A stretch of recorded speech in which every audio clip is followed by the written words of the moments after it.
Dog, where are you going? Was it something I said? Huh? Dog, what are you... I think Dog needs a few bolts tightened. It's really important to us to create scenes that showcase strong relationships between our characters. The relationship between Alex and Dog seems to be especially satisfying to players. In the scene leading up to the van toss, we had a bug before the animation was complete, where Dog's head would shake as he looked back at Alex. In a happy accident, his head shook right after she asked him, "You did do the math, right?" In playtests, players thought this was intentional and always laughed. Because of that, we worked it into the animation, and it ended up being a terrific little moment between Dog and Alex. Well, Gordon, unless you have a better suggestion, he is a robot. He's done the math. Did do the math,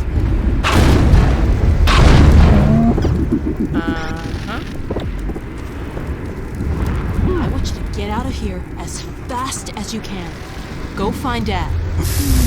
We'll catch up, don't worry.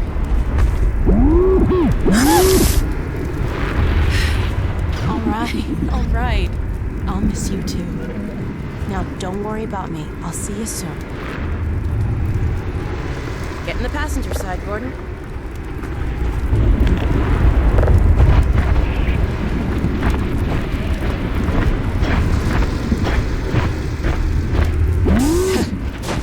Brace yourself, Gordon. Okay, Dog, let's do it. Before I change my... Okay. Careful, hold on. Whoa. Phew. Whew. Good throw, Dog. Now go, boy, go on. You'll be fine, just... Uh-oh. What now? Whoa. Hold on.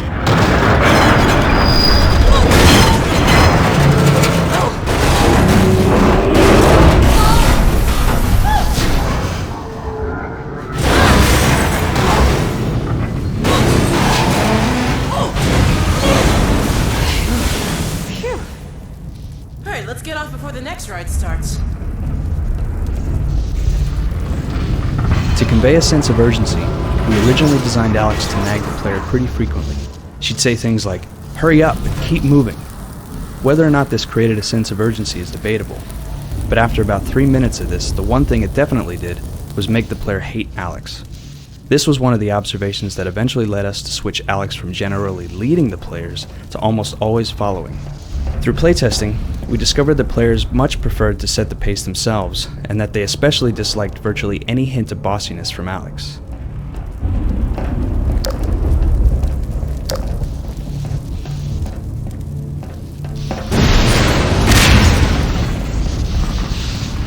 My God, this place is really coming apart.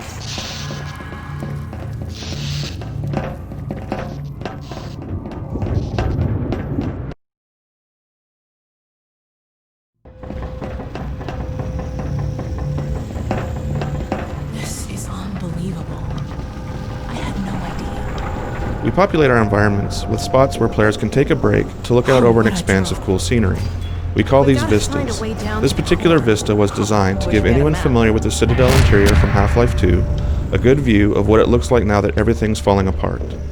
The pods that are sliding off their track and into the abyss really sell the idea that the Citadel is half abandoned and in chaos. In an early version of this map, Alex led the player through the whole thing. To make Alex seem less omniscient, we had her access a console here to get her bearings. It exploded, which helped drive home the point that the Citadel was in bad shape, but generally, it was a long pause in the action without a lot of payoff. After we made the high-level decision to have Alex follow the player, this entire scene became irrelevant, and we happily cut the training is one of the fundamental tenets of our design philosophy. Before the player is required to utilize some new game mechanic, or new weapon, or face a new monster under pressure in a dangerous situation, we always introduce the concept in a relatively calm, but ideally still entertaining way. This entire scene teaches the player that in a good puzzle, the player is presented with an overall goal, and then faces a number of smaller challenges in pursuit of that goal. In the case of the stalker puzzle, we start with how do I open the door? From there, we move to how do I get to the stalker? Then how do I get to the roller mines? How do I get the roller mine back to Alex? And finally, how do I use the roller mine to disable the stalker? Idea how to use one here.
Dad taught me how to reset the targeting system on these things. A little extra juice in the right spot, and it's on our side. I'll hold it out where I can work on it.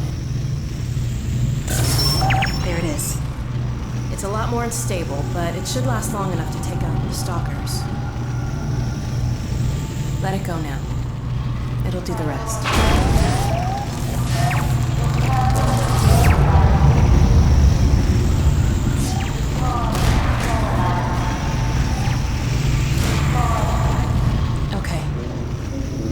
Through now. Let's go.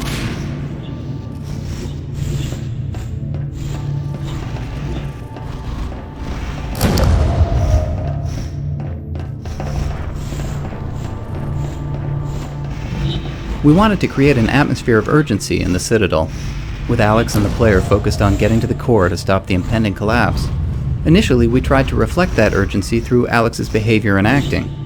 This proved to be unsustainable, however.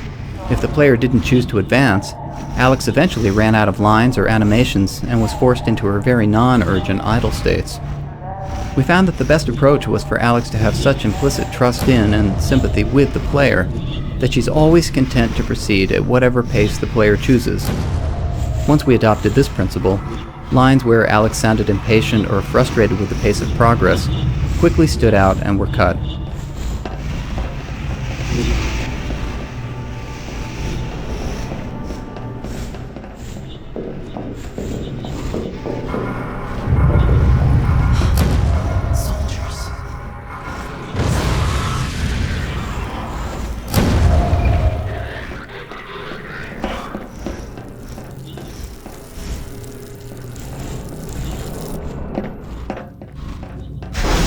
We created a new Citadel destruction set of broken Combine panels and prefabs for the interior spaces, to help make the Citadel look like it was on the verge of exploding. We also introduced a strong ambient orange color to help sell the fact that the Citadel was in a much different state from the last time the player passed through. The orange atmosphere was justified due to all the fires and smoke inside the Citadel.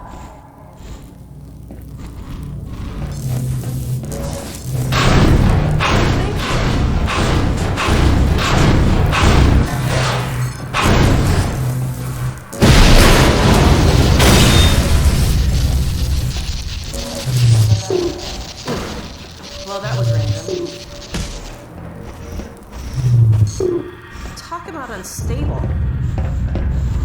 I really don't think we should hang around.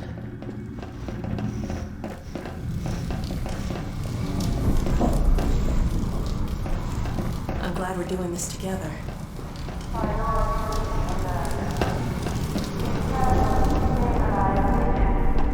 The primary goal of the first Citadel map is to communicate to players that the Citadel is falling apart. The Vortex was a late addition to the map, in an effort to beef up the idea that the Citadel is becoming a very dangerous place. We had particular difficulty in conveying the danger zone here. We gotta cross In early playtests, players thought that the entire bridge was dangerous at all times. Some additional effects work helped let players know where the dangerous areas were. I'll be right behind you. We would have loved to base more gameplay on this Vortex idea, but we just didn't have the time.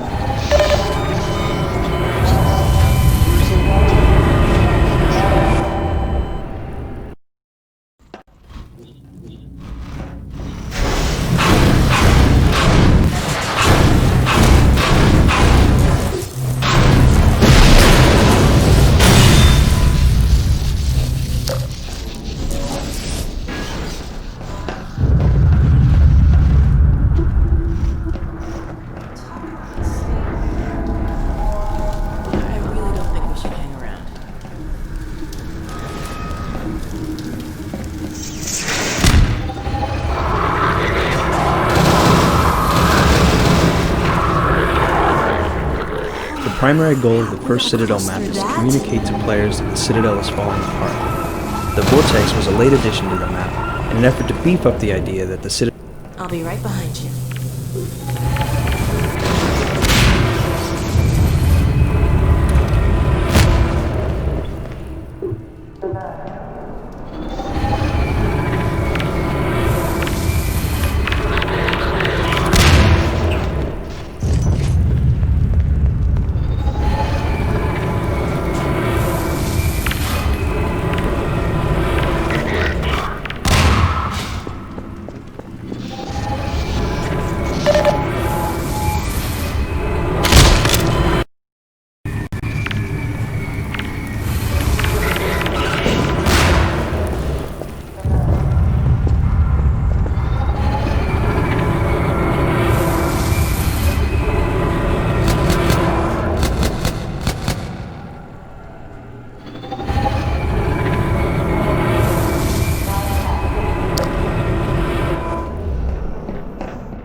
We revealed the pod here to let players see it up close.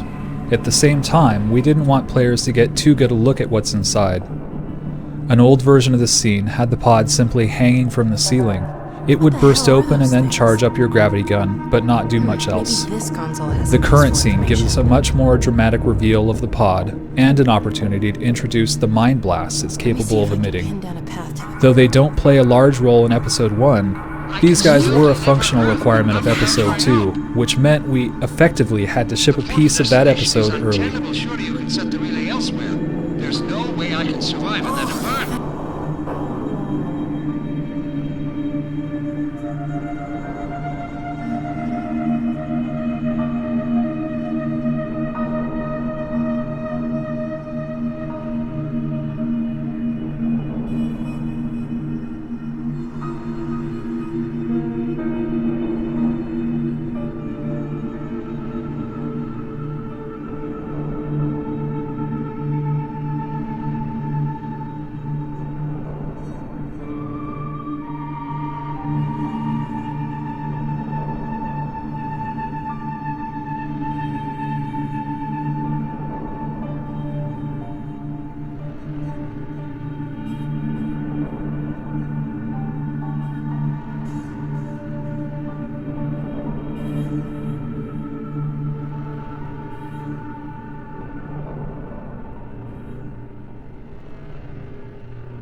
Thank God, it's just an old recording. Host, buddy, you must be joking. I can't possibly. Oh, all right. It's important that the player has some empathy for Alex, rather than seeing her as just a bullet-spitting robot. The brief recovery scene after the pod mind attack reminds the player that Alex is also affected. We decided this space needed to look unique and appear to have more significance than the rest of the Citadel areas the player had already traveled through, while at the same time feeling as though it was still made with Combine technology. This room introduces a story point that plays a big role in Episode 2, so the player has to feel like something important is going on in here. A different fog setting, as well as different light styles and configurations, helped achieve this. The red lighting is a good contrast to the traditional blue-green colors of the Citadel. Let's get out of here!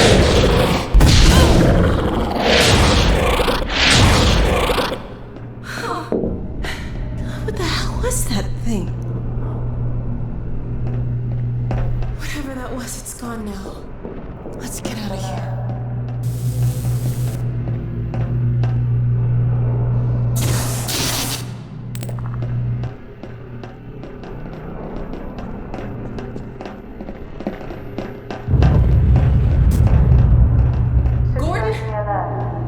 What's going on in there? Confiscation field engaged.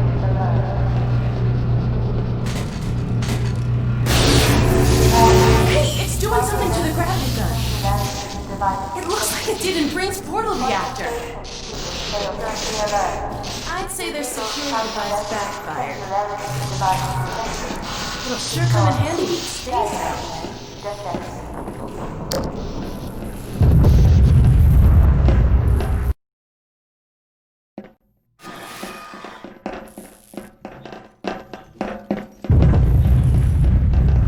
The light bridge ball sockets are a clear example of our training approach to new gameplay elements. We train the players with a leading example, confirm they understand the concept, then switch up the problem set and make them use it in a new way. The first bridge shows players the solution, the second one confirms they understand it, and the third, knowing they understand the gameplay mechanic, challenges them in a new way using that mechanism.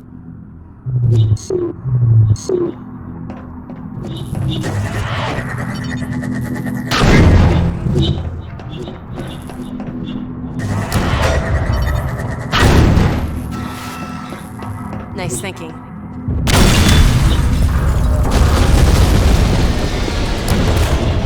Impending destruction is a recurring theme in the Citadel. From a story, mood, and visual standpoints, this changes the Citadel. The destruction needed to feel natural rather than entirely scripted upon the player's actions. Not showing the destructive events dynamically makes the player assume the level of damage is static. However, if the events are too obviously triggered by player movement, the destruction feels too scripted. We found the solution was to give players glimpses of things that were happening at the periphery of the player space, as well as in their immediate vicinity, to give the feeling that stuff is happening whether the player is present or not.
Having trained the player that balls fit into sockets, we wanted to introduce a puzzle where the question was how to get a ball into the socket.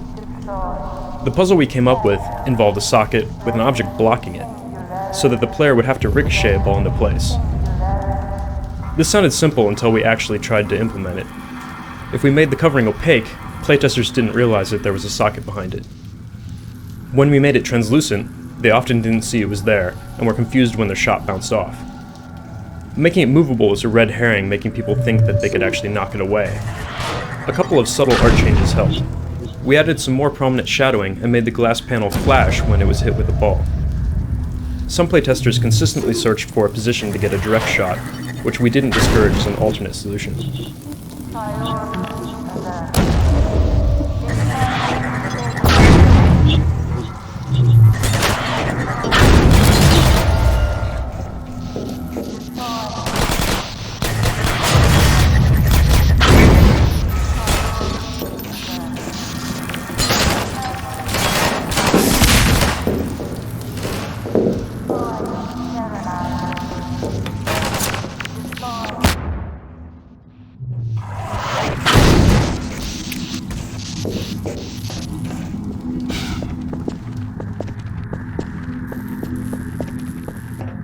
There are some little practical details that take a surprising amount of time and testing to get just right.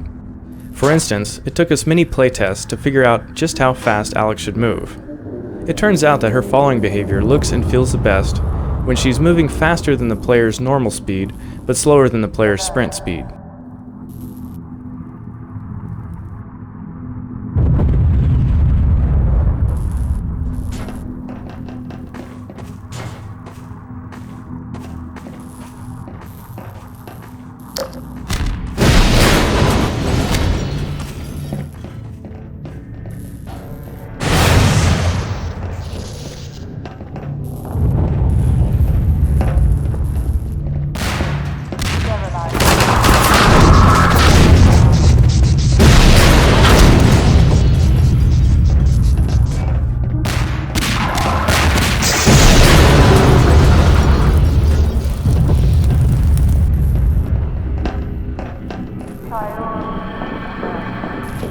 This dropship scene was another case where we had to be clever about drawing the player's attention to something cool that was about to happen, which the player could easily miss if they weren't looking in the right direction. We used a solitary soldier firing at the player to draw their attention to where the dropship climbs into view. Once the player notices the dropship, there's a good chance they'll watch it until the payoff when it crashes. Did you see that?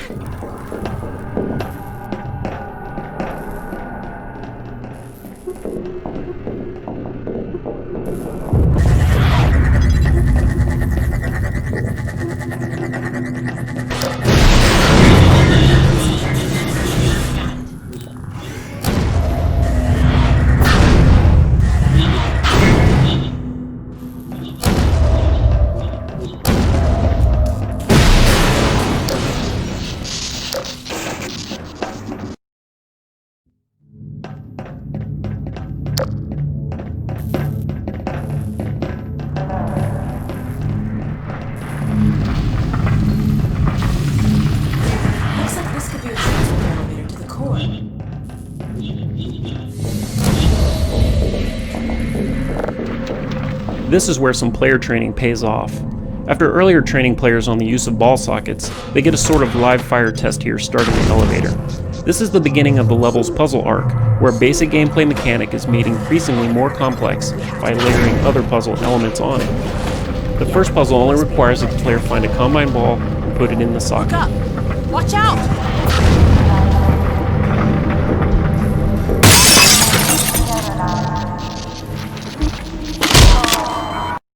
Socket. Look up! Watch out!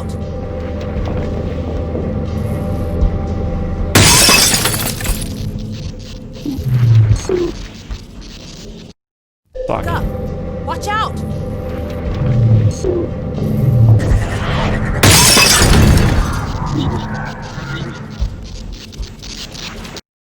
Socket. Look up! Watch out!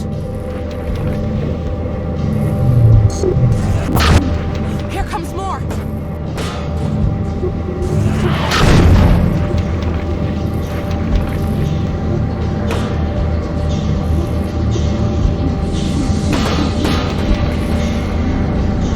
Heads up!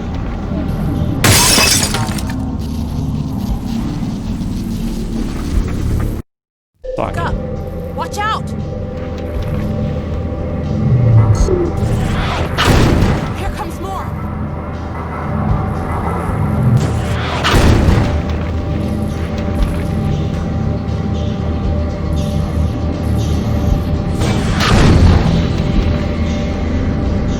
Heads up!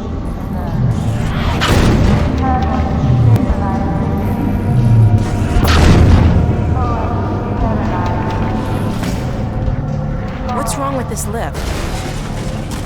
Can you get it going again?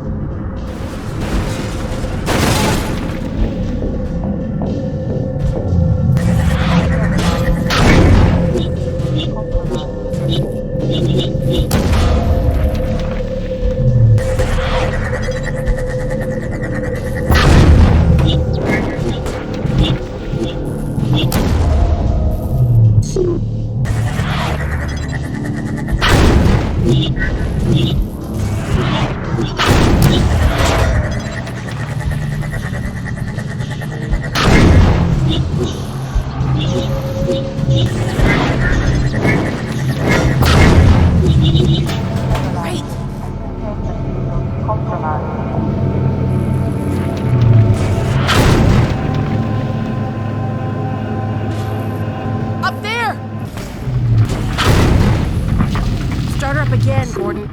Do what you did last time.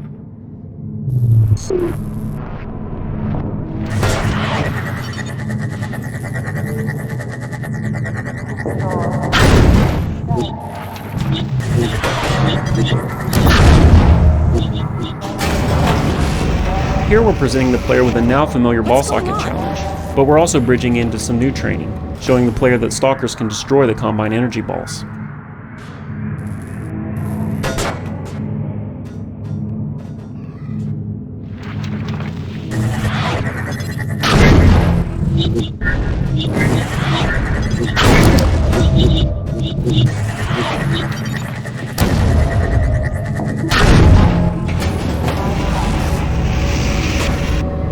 Look, a stalker. What's it doing?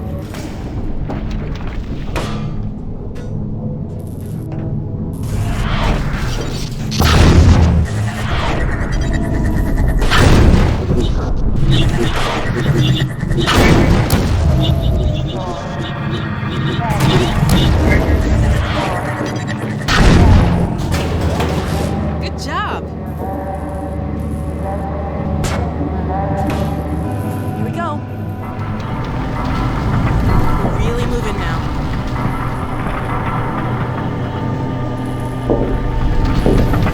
I think I see a stop down below. Let's get off there and see where it leads.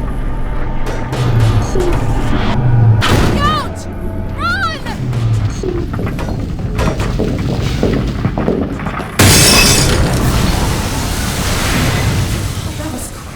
Late in development, we changed the art for these doors so that players understood they were entering the core area. It turned out that having Alex talk about the area wasn't enough to give playtesters the sense that they'd finally arrived at the core.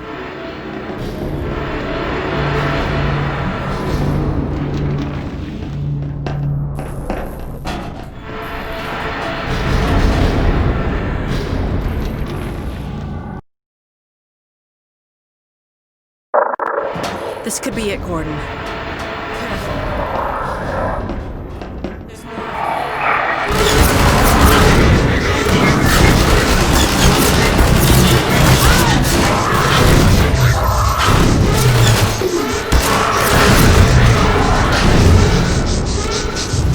This is another key vista, this time showing the core. It's a visual payoff for the player's success in getting here, and simultaneously, a way to present the player with a view of the next challenge.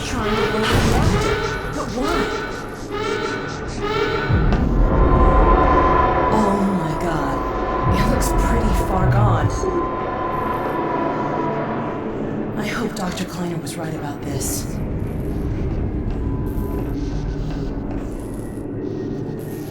Let's see if we can find a way through the control room.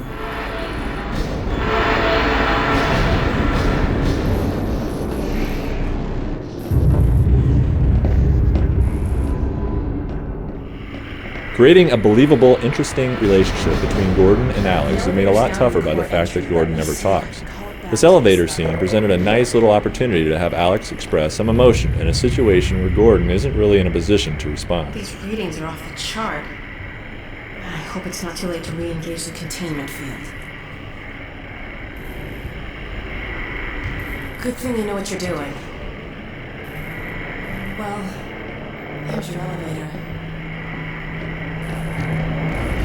Gordon, I wish there was something else I could do to help.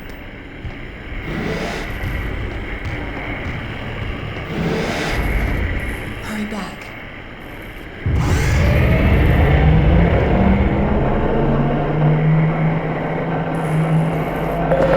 Warning. Hazardous radiation levels detected. The core design posed a lot of difficult challenges. Generally speaking, if the gameplay in a particular map isn't working, we can simply cut the entire area. This wasn't true of the core, because we knew it was critical to the story.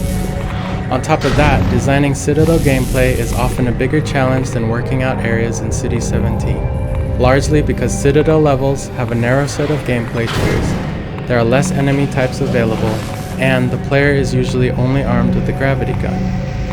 Because of this, we had to go through many iterations of the core design. One of the earlier prototypes was a kind of futuristic version of Operation, where players had to use the gravity gun to cleanly manipulate rods into slots in the core. That didn't work, partly because playtesters found that their view was obstructed by the rods, which made it frustratingly difficult to manipulate them with any kind of precision. We prototyped, playtested, and abandoned several other designs until we finally arrived at one that was fun, while still being challenging enough to give players the sense that they'd accomplished a significant goal.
The difference between skill levels isn't just a matter of damage dealt and received.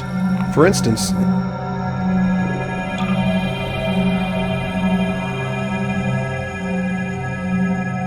in easy mode, we increase the length of time a combine ball survives before exploding, putting less pressure on the player to get the ball into a socket.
ball tubes are an example of us working within our available toolkit to create a puzzle around a recognized concept.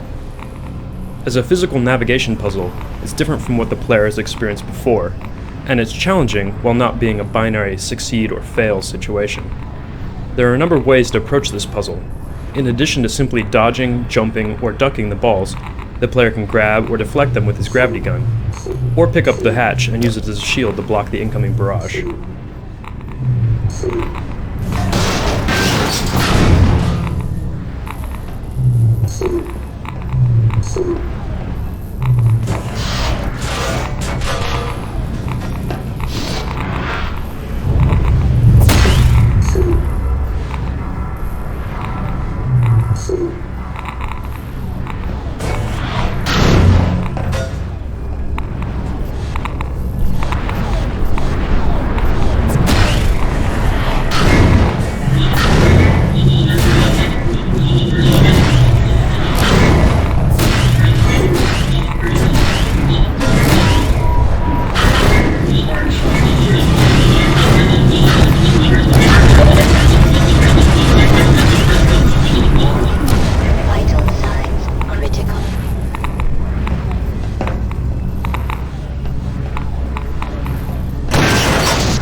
The core was a central element of this part of the game, and as much as possible, we wanted to constantly reinforce its importance.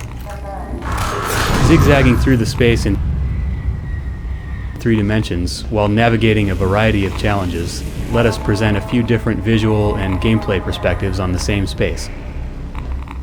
By letting the player see the core from a bunch of different angles, we were able to give them a real sense of its scale.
The second ball tube presents a variation of the pattern the player learned in the first ball tube. While the first tube can be crossed slowly, by crouching and maneuvering your way up, the second ratchets up the pace, requiring a quicker, more responsive approach.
The goal of this logic puzzle isn't figuring out that you need to put balls in batteries.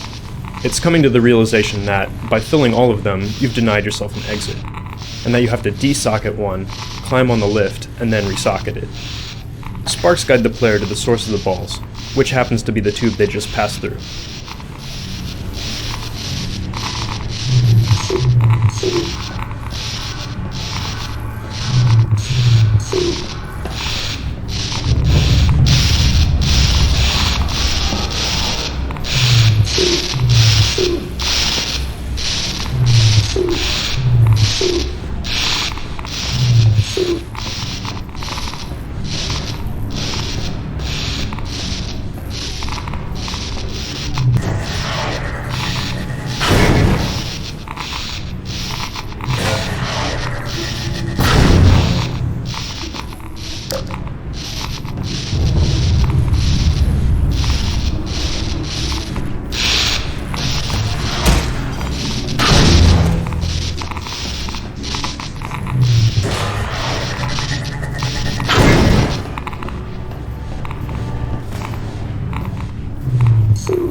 The containment system's back in place. It won't last forever, but at least we've bought a little time. While you were in there, I did some poking around in the control data. They were trying to start a chain reaction, all right, but destroying the Citadel is just a side effect. Since we took out Brain's reactor, this is the only way they have to send a transmission packet back to wherever they came from. I can't tell what the packet contains, but it's important enough that they're willing to sacrifice the whole Citadel. Monitor scenes, such as this video transmission from Dr. Mossman, aren't simply pre-rendered video. These scenes actually unfold live in an inaccessible section of the map, while being projected onto the monitor screen. Here's Dr. Mossman in the small Arctic base set. It's not nearly as far away from the Citadel's core control room as it appears to be in the level. I'm fairly sure I've pinned down the location. It's hard to say how much of it might have survived intact, or whether there's anything remaining that could compromise our work if it were discovered by the Combine. We'll need to take a close look at it. Monitor scenes, such as this video transmission from Dr. Mossman. Should be no more than... short. We may have been spotted. Where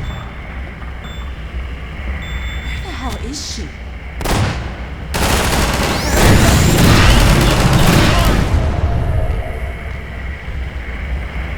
She's in serious trouble. We need to get this and the transmission packet to my dad. He'll know what to do with it. The packet's done copying. I've got it right here. Now let's get the hell out of here. Uh-oh. I think they felt that. I've secured an exit elevator. It's this way. Come on!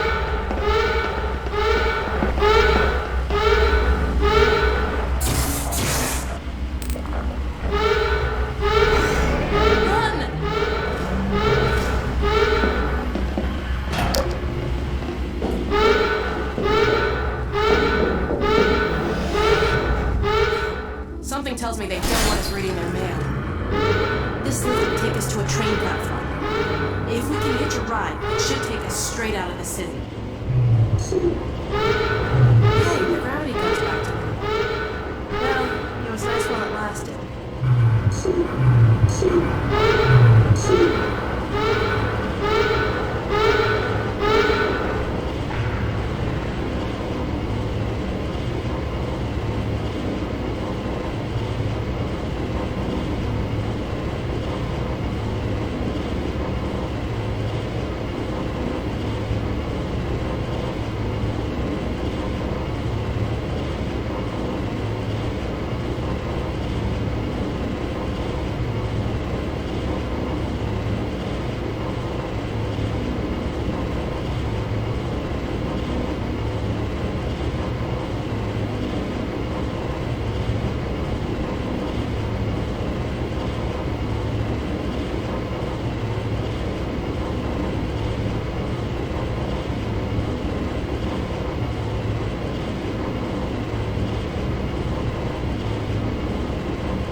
Usually, the second step of our training arcs involve a threatening training area.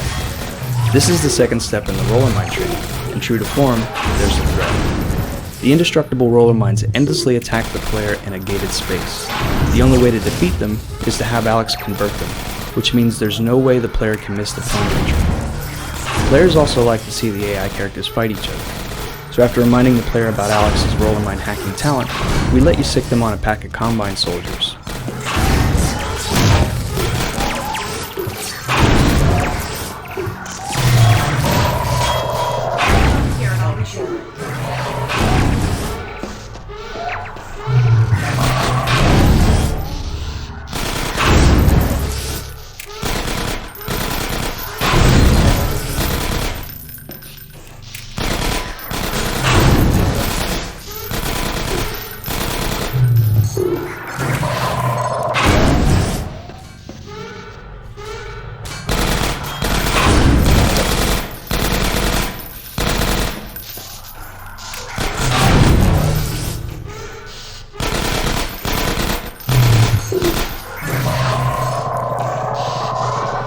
Bring it closer.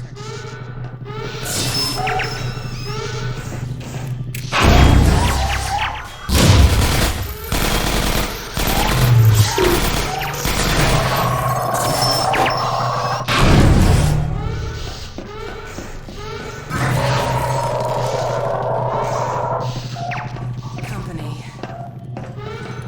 They won't be expecting this.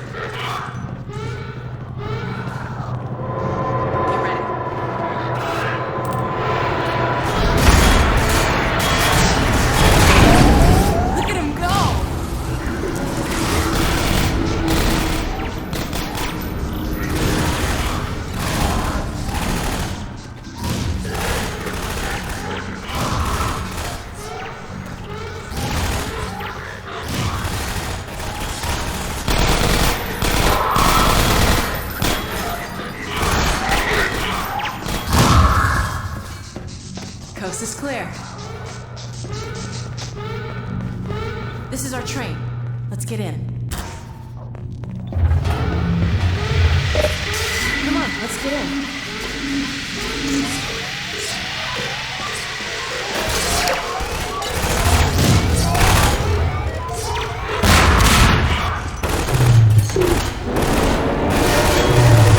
Oh, that was a nice clean getaway. I don't know what's in In much the same way that movie effects often utilize different versions of the same model, there are actually 3 trains that make up the Stalker scene.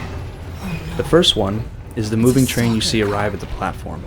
The one you're in right now is a static interior with lights moving outside of it to give the illusion of motion. This is what happens to The third Alex's reaction to the Stalkers went through a number of iterations. In very early versions, Alex was frightened by the Stalkers. That didn't work because it didn't fit with Alex's earlier reactions to Stalkers in the Citadel. We changed it so that she expressed anger at the Stalker's predicament. Early versions of this new direction failed because Alex's transition from generally upbeat to blind rage was simply too abrupt. Ultimately, through rewrites and rigorous testing, we found the right tone for the scene, a simmering anger level that was more in tune with the situation. God we're not on foot. Let's hope the worst is over.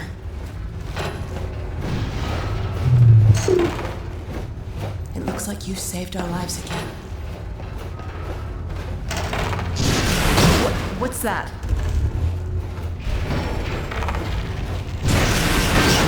Oh my God. Brace yourself!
We wanted the crash train car to be very disorienting. In early tests, though, players felt that it was too confusing and too hard to navigate. That feedback prompted us to tone it down a bit. By rearranging some of the geometry, we were able to create a banged-up, tilted environment that still offered a relatively unobstructed path to Alex.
This is another multi-purpose scene.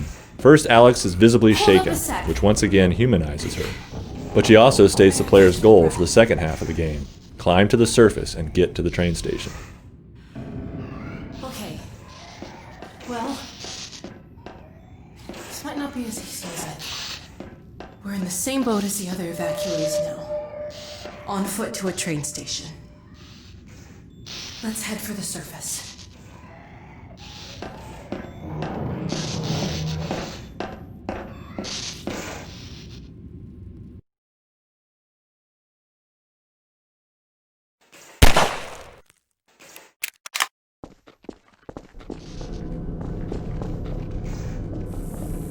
The antlion hole training is unusual because it requires the player to learn a new skill in combat. This is a rare case where training occurs under duress, so Alex states the problem and helps in the fight without giving away the solution. Uh-oh, big antlions are coming up here.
Supply.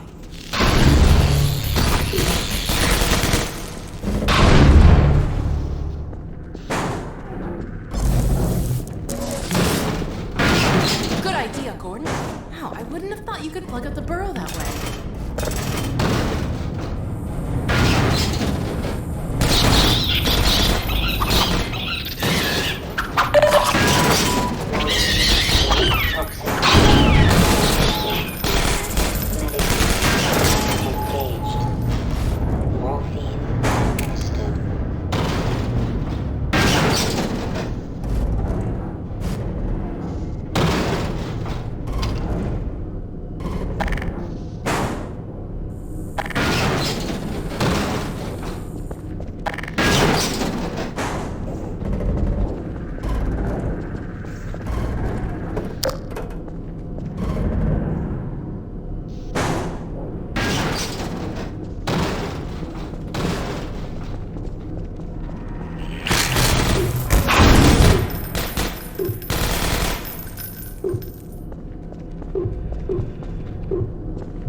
Shine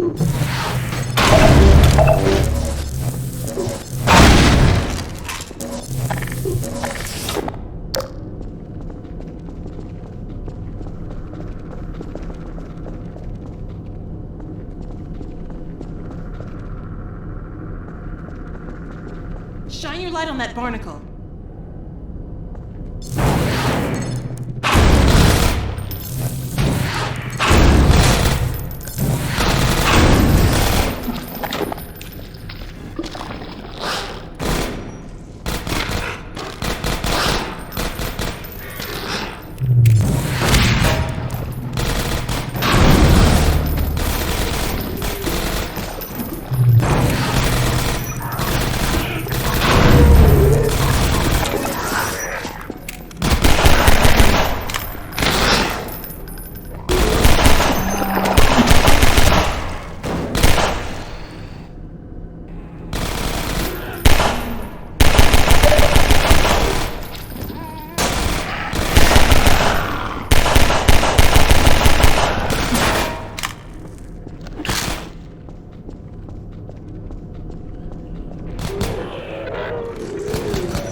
You fight alongside Alex for much of episode 1, so her combat really needed to look varied and exciting.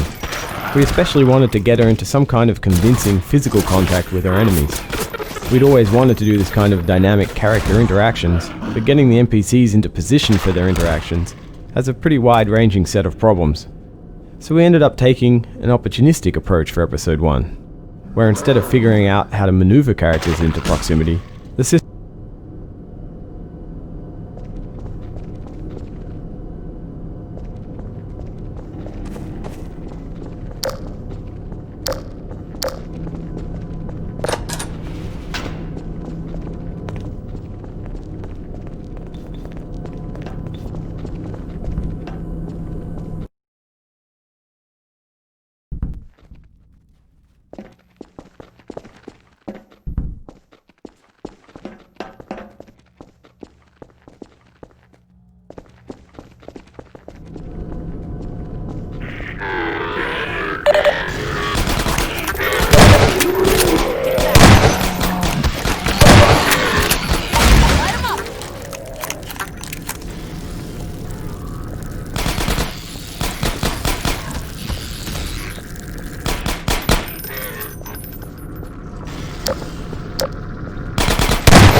This 3-level parking garage is where the antlion burrow training pays off.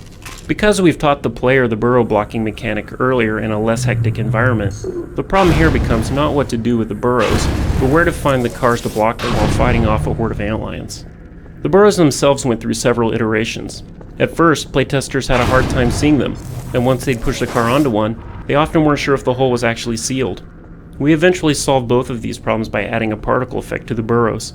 This effect makes them recognizable even at a distance, and its absence is a clear indication that the burrow is blocked.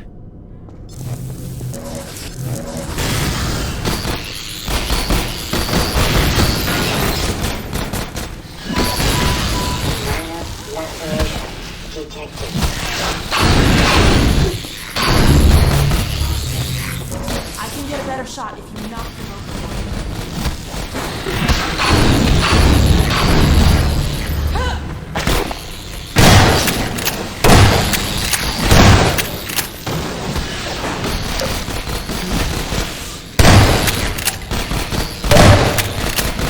We generally design and prototype the basic gameplay in a level before we apply much art to it. Throughout the first several months of playtesting this garage map, the geometry was nothing more than basic shapes and textures. After we finalized most of the gameplay elements, we began to flesh out the visuals for the area. For this level, we left the office and took reference pictures of various garages. From these shots, we pulled out everything we liked and that we thought we could pull off well. We combined these visual highlights into what we call a style guide map, which is a standalone map with no gameplay that we use strictly as visual reference. For this level, we actually made 2 style guides, one a destroyed garage, the other intact. After the look was established, we brought the playable map's visual quality up to the level of the style guides. Often a map's geometry needs to be changed as the art goes in because areas that worked in the abstract version no longer make sense in a map that now looks like a real place. For instance, the side rooms where 2 of the cars are hidden were moved several times in order to make them feel more naturally part of the parking garage.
Lacerations detected.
Lacerations detected.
Lacerations detected.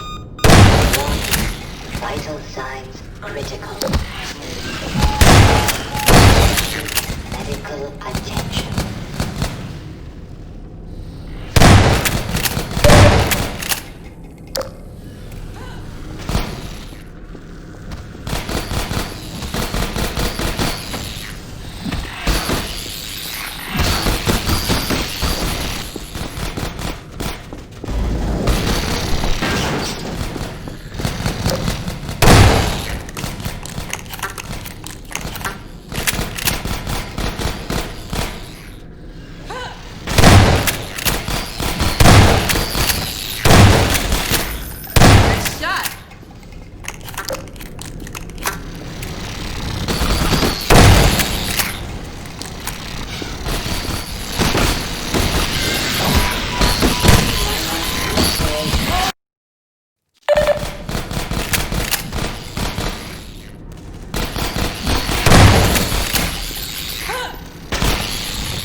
You're lucky you got that hazard suit. This water's nasty. Got room for two in there?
You're lucky you got that hazard suit. This water's nasty. Got room for two in there?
Episode 1 is our first project to use HDR lighting heavily in dark indoor environments. The interaction between the flashlight and the auto exposure calculations done for HDR presented a real technical challenge. In dark areas where the flashlight was the only source of illumination, we found that we'd often end up with grossly overexposed views. We ended up compensating for this by using a different set of exposure parameters when the flashlight was turned on. In particular, we drastically shrunk the region of the screen examined for exposure calculations, which permitted us to concentrate only on the much smaller area lit by the flashlight.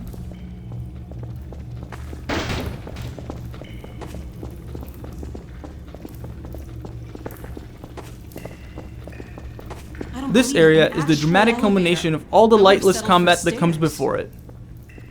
We wanted to create a dynamic fight that lasted several minutes while you waited for the elevator to arrive.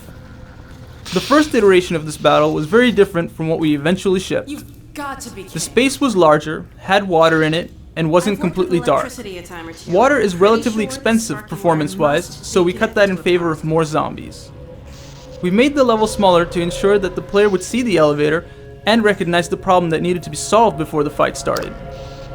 We killed the lights both to enhance tension and to make the scene a final test of the dark fighting skills that the player develops over the course of the episode. Finally, we added a wire running along the ceiling from the elevator to the power box to give players a guide as they familiarize themselves with the area. In early versions of the episode, Alex was much more vocal about giving the player hints. However, playtests showed it was much more satisfying for the players when Alex stated a goal and then stepped aside until that goal was accomplished. Let's check out where Because of that feedback, almost all of Alex's hint lines were cut. Eventually, though, we discovered through more playtesting that although players didn't like having Alex hand them unsolicited hints, they did want to be able to explicitly request help from her. So we added some of the hint dialogue back in, but it's only accessible at the player's request by Plus using Alex. Unfortunately, we learned these hint lessons late in the development cycle and didn't have time to properly train players for this feature. We plan to integrate the hint on demand dialogue more thoroughly in future episodes.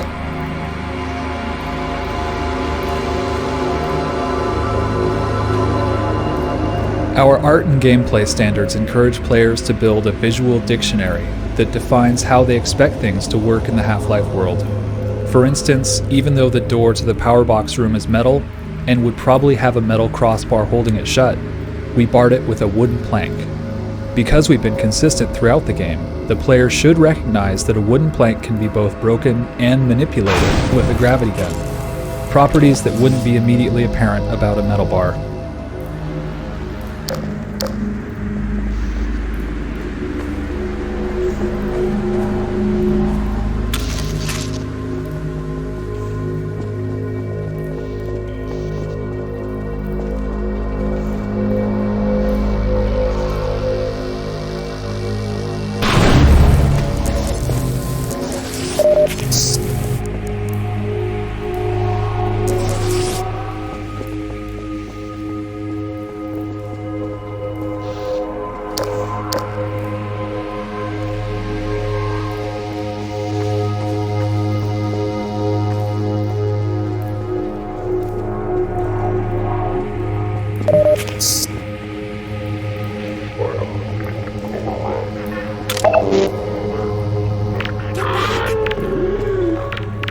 Keep your light on.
Hello viewers, welcome back to the lab. So things have been a bit slow around here because of all the virus stuff that's going on. I've had things on order for weeks and weeks and weeks, and things are taking a really long time to arrive, so I've not really been able to do much here. But something arrived yesterday, and it means I'm going to have a look at these two.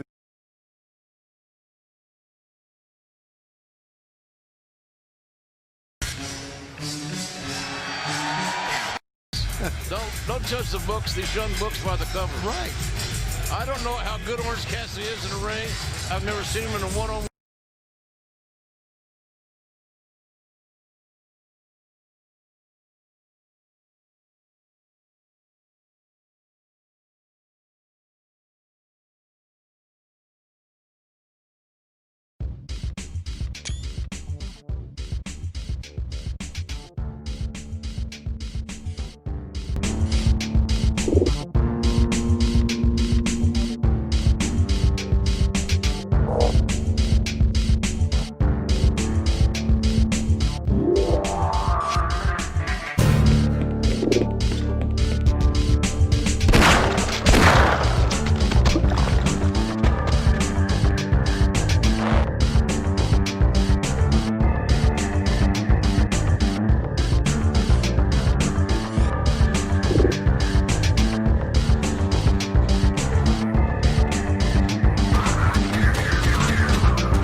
Oh, what's that stench?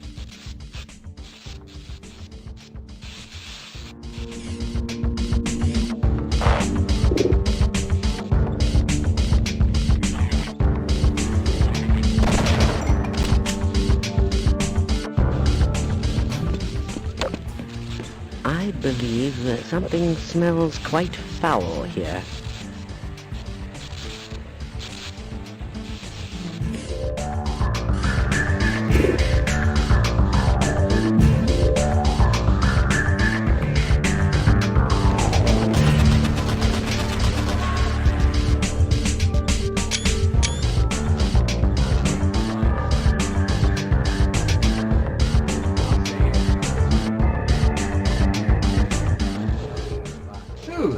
Something died down here.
It smells worse than a chili cook-off.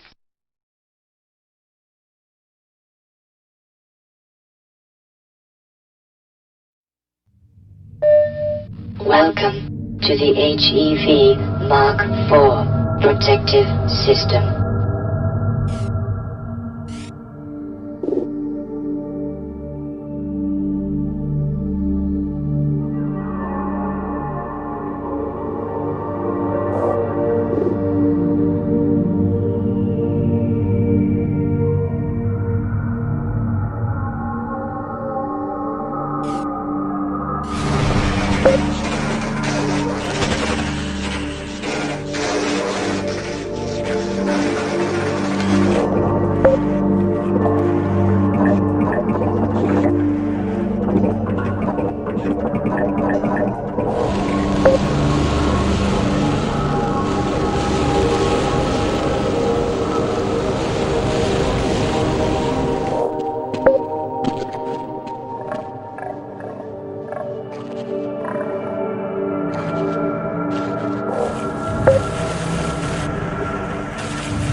Minor fracture detected.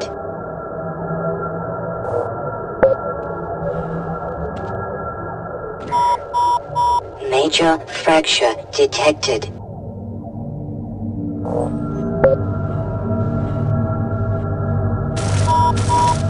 Blood loss detected.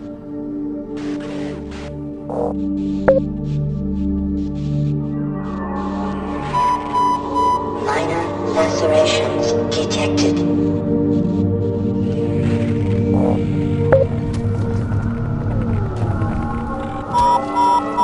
Major lacerations detected.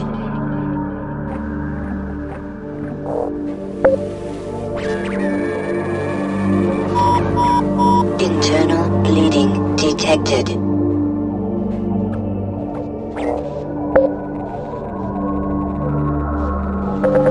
Warning, hazardous radiation levels detected.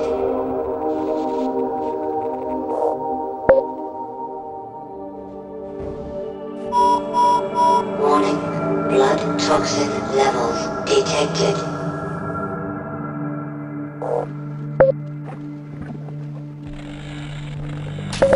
Warning, hazardous chemical detected.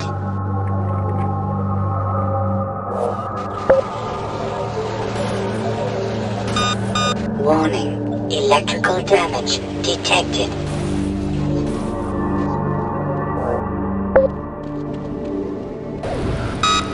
Warning, extreme heat damage detected.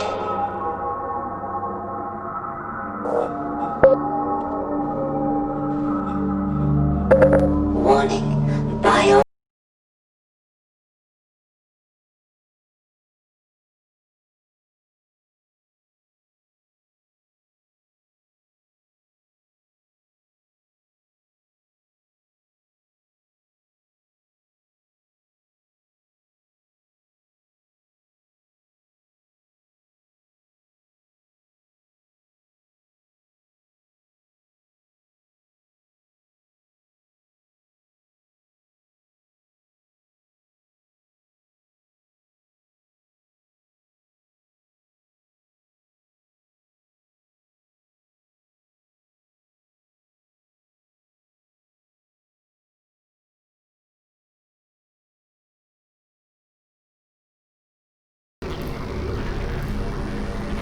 Close.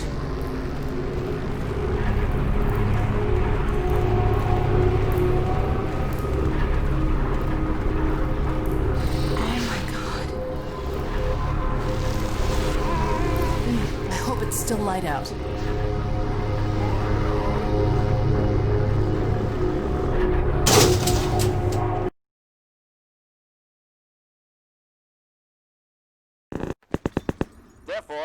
Thank God, it's still day. Let's get out of here. Oh God, no. No, it's locked. I can't believe this. Hey, up there! Hello? Can you let us out of here? Hello? They can't hear us, I guess.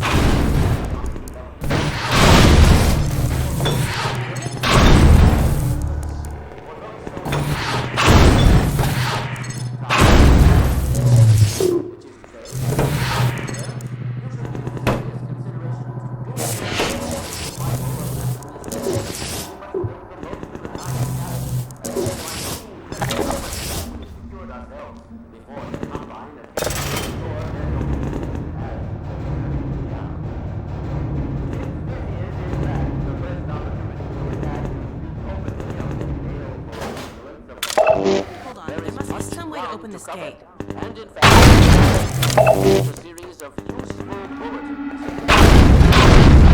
For now, we will have to...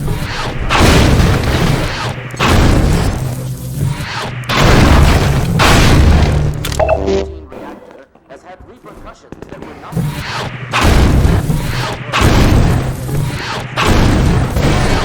There used to be a crank that fit in here. I wonder if it's still around here somewhere. That's it! See if the crank still works.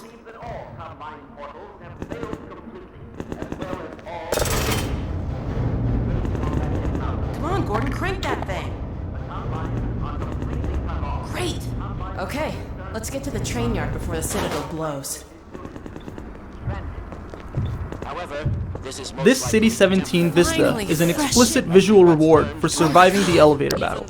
Since early playtesters told us that we weren't communicating just how damaged the city was, this sweeping view of an extremely messed up City 17 serves a practical purpose, as well as being a nice moment of calm between storms. The framing of your first view of the Citadel in this vista space is very deliberate. We included various leading elements, such as wires and light poles, that all drive the player's eye to the Citadel. Even so, there is greater reason for hope now than at any time in the past decade.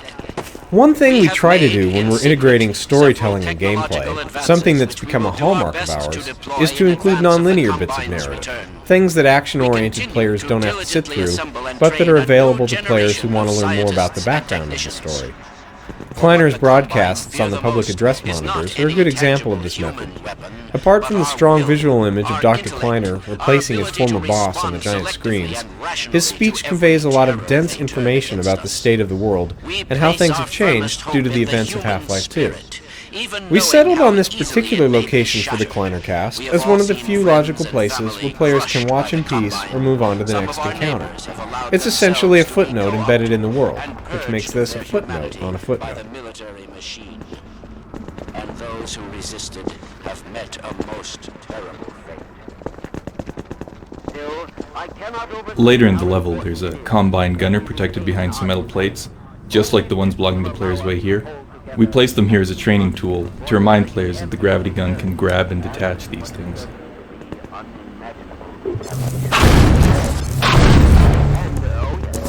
Any part of this message, it will loop repeatedly until there is no point in I apologize.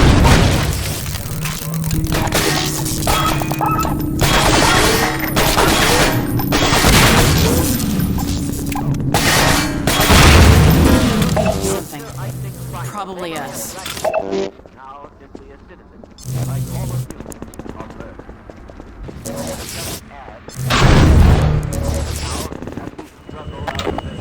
Earth. Repelling soldiers presented a difficult training problem because we found it's tough to focus the player's attention upward.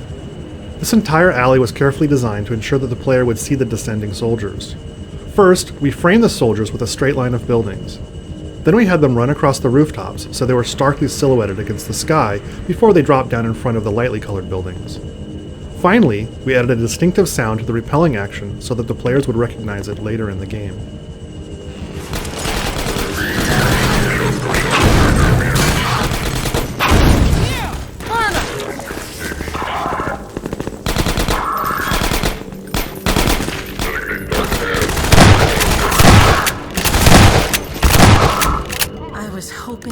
get a bit farther before they noticed us again.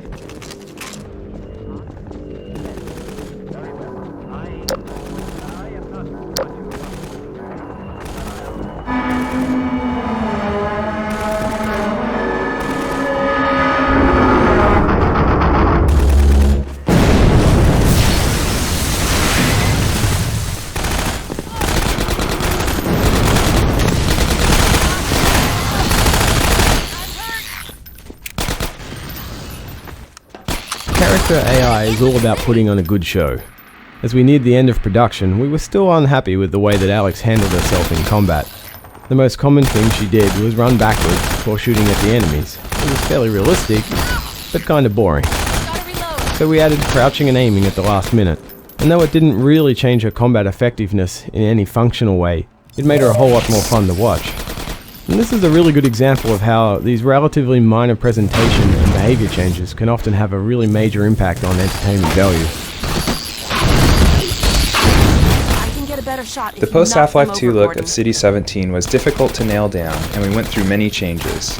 We wanted to establish several things, primarily that this was a different part of the same city with a slightly different atmosphere, and that it had been severely damaged. This street was a test bed for a lot of our visual design work. First, we built an intact city street, then we beat up certain buildings.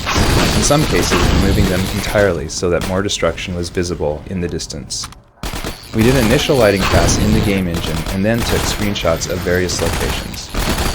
Using Photoshop, we manipulated those screenshots to establish a color scheme. Photoshop lets us quickly iterate through all kinds of skies, lighting styles, and color schemes.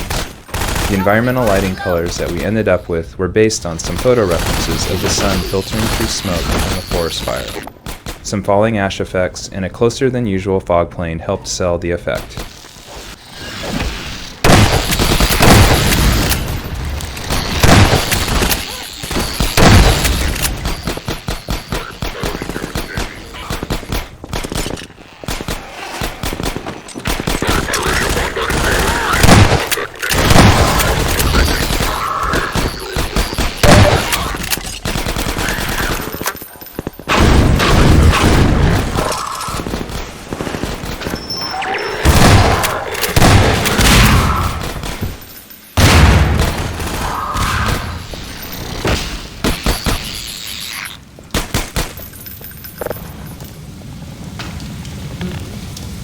Trip mine traps are great, but they were sort of hard to justify given the total chaos of City 17. Even though we couldn't use trip mines a lot, they made sense in this interrupted ambush scene.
Better find Barney and get moving.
Behind you!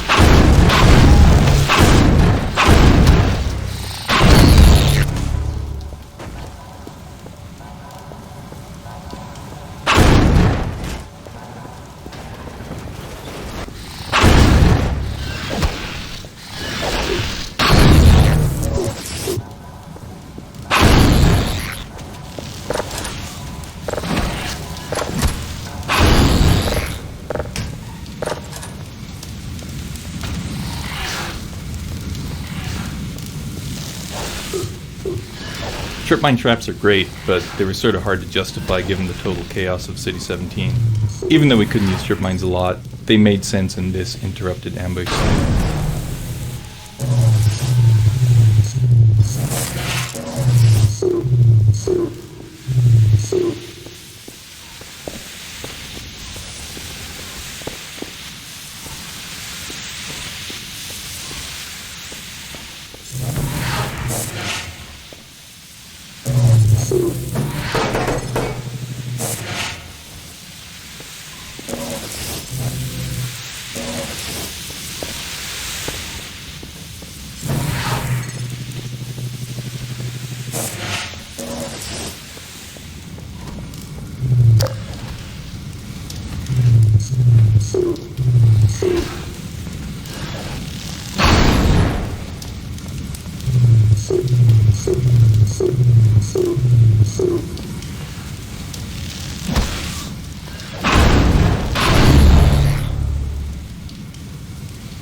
Nicely done.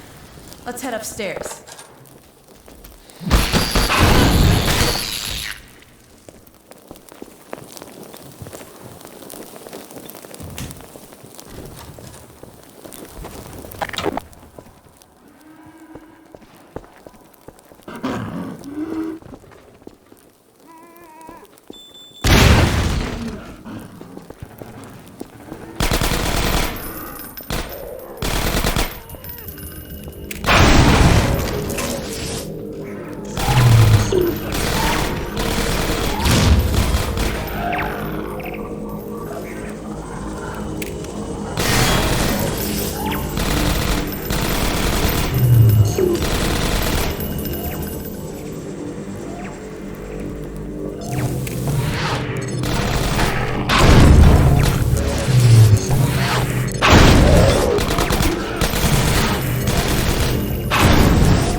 This explosion permanently seals the cafe door, which has a few benefits.